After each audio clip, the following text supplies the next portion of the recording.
My name is Mahendra और ये क्या स्टार्ट कर रहे हैं, अभी हम लोग section 80 double J double A जो डिडक्शन का पार्ट है वो स्टार्ट कर रहे हैं। इंस्टाग्राम पे क्वेरी आया था तो उसके लिए मैं वीडियो बना रहा हूँ। टैक्स सेंटर जाइए और आपको लिंक नीचे मिल जाएगा डिस्क्रिप्शन में, फॉलो कीजिए और कुछ भी आपको क्वेरी है बताइए, ट्राई करूंगा वीडियो या समरी नोट्स आपको जिससे इजीली समझ जाए। ठीक है। 80 डबल जे डबल ए क्या डिडक्शन है? डिडक्शन क्या होता है, जैसे पांचों पहले इनकम के हेड का इनकम काउंटिंग होता है, उसके बाद अपने को डिडक्शन मिलते हैं जिससे कि अपना इनकम कम हो जाता है। इनकम कम होता है तो क्या अपने को टैक्स भी कम करना है। तो ये एक तरीके का गवर्नमेंट अपने को बेनिफिट दे रही है। तो बेनिफिट सबको तो देगी नहीं फ्री में, कुछ तो कंडीशन होगी या किसी स्पेसिफिक पर्सन को देगी। तो किसको बेनिफिट दे रही है? तो ये बेनिफिट दे रही है बिजनेस वालों को, प्रोफेशन नहीं, सिर्फ बिजनेस वालों को बेनिफिट है। दूसरा क्या, बिजनेस को बेनिफिट प्लस वो बिजनेस इसका ऑडिट हो रहा है। ऑडिट मतलब क्या, जो section 44AB of income tax act है जिसमें ऑडिट के बारे में लिखा है कि 1 करोड़ से ज़्यादा टर्नओवर होता है तो आपको ऑडिट, और भी कुछ कंडीशन है, मेन ये कंडीशन है 1 करोड़ से ज़्यादा टर्नओवर है तो आपको ऑडिट कराना है। ठीक है। तो ये पहली बात ये हो गया कि किसको मिलेगा ये डिडक्शन का बेनिफिट, जो बिजनेस है प्लस जिसका ऑडिट हो रहा है। सेकेंड पॉइंट आता है कि क्यों मिलेगा। अगर आप एडिशनल एम्प्लॉय कॉस्ट खर्च करते हो, एडिशनल एम्प्लॉय कॉस्ट मतलब कि आपके बिजनेस में अगर आप एडिशनल एम्प्लॉय ला रहे हो उसके ऊपर जो खर्चा कर रहे हो, सैलरी हो गया, वेजेस हो गया, इस पे जो आप एक्स्ट्रा खर्चा कर रहे हो उसका आपको डिडक्शन मिलेगा। तो बात आएगी कितना मिलेगा, कितना मिलेगा, 30% मिलेगा। 30% किसका, जो आपका एडिशनल एम्प्लॉय कॉस्ट हुआ था, जो आपने एडिशनल एम्प्लॉय रिक्रूट किए थे उसका जो खर्चा हुआ था उसका 30% मिलेगा कॉन्जिक्यूटिव 3 ईयर्स तक। होप सो अभी तक आपको समझा रहेगा मैं क्या बोल रहा हूँ। पहला पॉइंट, किसको डिडक्शन है, तो डिडक्शन बेनिफिट है, सबको तो नहीं मिलेगा। सेकंड, डिडक्शन है तो किसको मिलेगा, बिजनेस प्लस 44AB, डन। क्यों मिलेगा, employ additional cost, done. Fourth कितना, 30%, 3 कॉन्जिक्यूटिव ईयर, इतना हो गया। अभी अगर ये केस आता है कि अगर हम लोग अपना जो एम्प्लॉय कॉस्ट कैश में पे करते तो क्या होगा, कभी नहीं मिलेगा। कब मिलेगा, अगर अकाउंट पे ही चेक, अकाउंट पे ही demand draft, any other ECS का मोड है या फिर एनी अदर मोड प्रिस्क्राइब जो सीबीडीटी करेगा, वो ये टाइम का अमेंडमेंट था, वो अगर पे करने का मेथड है तो आपको डिडक्शन मिलेगा। नेक्स्ट पार्ट आते हैं, अगर एग्जिस्टिंग बिजनेस है या न्यू बिजनेस है तो क्या होगा।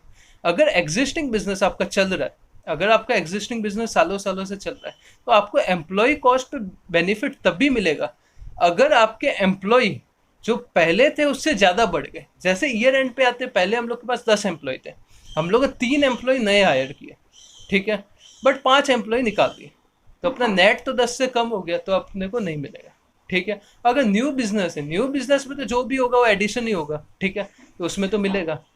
इतना पॉइंट कवर हुआ। अभी हम लोग ने अगर एम्प्लॉय कॉस्ट दे भी दिया, एडिशनल एम्प्लॉय कॉस्ट, फिर भी ये 4 केस जो आपको पीछे दिख रहे हैं, ये 4 केस में अपने को बेनिफिट नहीं मिलेगा। ठीक है।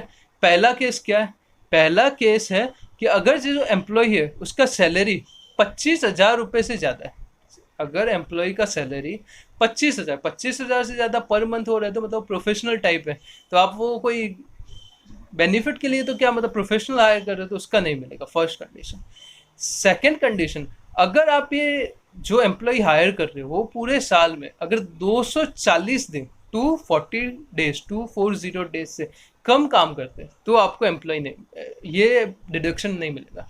बट 3 केस में, 3 केस के बिजनेस, फर्स्ट कौन सा, अपेरल का बिजनेस, सेकंड कौन सा, फुटवेयर का बिजनेस, तीसरा कौन सा, लेदर। अपेरल मतलब क्या, जो कपड़े होते हैं अपने, अपेरल्स। सेकंड, फुटवेयर मतलब चप्पल। थर्ड क्या, लेदर मतलब जो चमड़ा।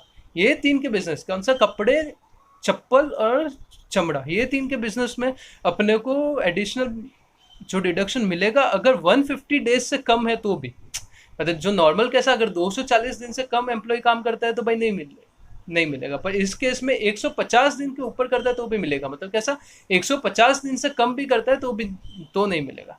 ठीक है। जो 240 का लिमिट था वो 150 का हो गया। थर्ड पॉइंट क्या है, अगर कोई एम्प्लॉय रिकॉग्नाइज प्रोविडेंट फंड में पार्टिसिपेट नहीं करता है तो वो डिडक्शन नहीं मिलेगा। और चौथा कंडीशन क्या है, जिसका एम्प्लॉय का पूरा पेंशन सेंट्रल गवर्नमेंट पे कर रहा है, मतलब गवर्नमेंट पे कर रहा है, तो भी आपको नहीं मिलेगा। 4 कंडीशन, पहला 25,000, दूसरा 240 डेज, 150 डेज 3 बिजनेस के लिए, तीसरा आरपीएफ में कंट्रीब्यूट नहीं कर रहा है, चौथा जिसका पूरा एंटायर पेंशन सेंट्रल गवर्नमेंट पे कर रहा है।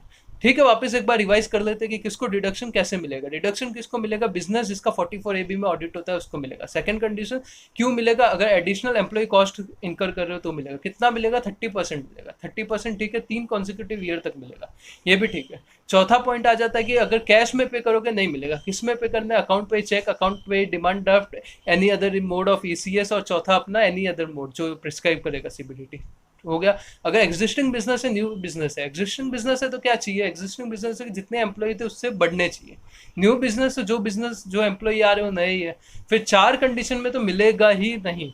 कौन सा? पहला 25,000, दूसरा 240 150, तीसरा RPF में कंट्रीब्यूट नहीं कर रहा है, चौथा जिसका पूरा पेंशन CG सेंट्रल गवर्नमेंट पे कर रहा है। ठीक है, तो होप सो आपको समझा रहेगा। इजी सेक्शन है, एक बार गो थ्रू कर लीजिए, सबके लिए एप्लीकेबल है। और कोई डाउट है तो प्लीज़ बता दीजिए, will try to upload video. Thanks a lot.